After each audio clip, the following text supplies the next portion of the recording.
All right, well, we've been talking all day about Hollywood's involvement in Democrat politics and how they just weren't able to pull it off, at least not this time.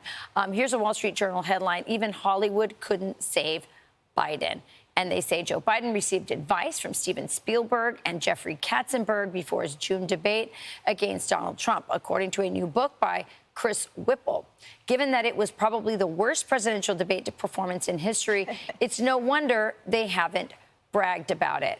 Charlie, I mean, first of all, okay, so what are these Hollywood guys? What kind of advice do they have to give anyway? But yeah, exactly. Well, like, it's fantasy world, and so they specialize in fantasy world, and I think that Joe Biden and the entire Biden presidency was kind of part of fantasy world in a lot of ways.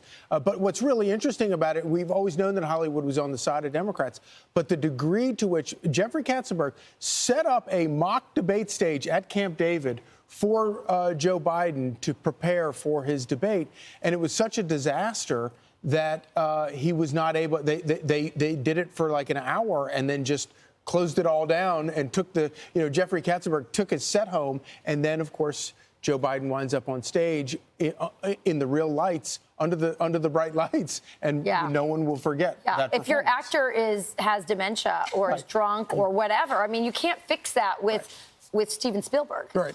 And remember, he prepped for 9 days. So for 9 days, our commander-in-chief was hunkered down at Camp David, playing, drama with these big A-list directors. And I think that sort of underscores the point of the Biden administration's focus the whole time. It was always on Hollywood, the celebs, the big name, totally ignoring the American people. Why wasn't he practicing policy? Why wasn't he interviewing the American people? What is important to you? What have I done that you've enjoyed? And then talk about that. The whole point is they were practicing the theatrics, the sham that he kept committing to, but obviously that failed. It's such a great point, Emily, because what a contrast to Donald Trump, who is literally the complaint about Donald Trump is we can't train him for debates because he's not going to listen. He's going to do what he thinks. And that authenticity is what came through. Now, in the case of Joe Biden, what came through was dementia. And the greatest moment of that debate, as you recall, was like Donald Trump going, I don't know what he said, and frankly, I don't think he does either. It was, at that point, we all knew. I remember I was at a debate party for Fox Nation with some of my co-hosts, and you were there, Charlie. You were there, too.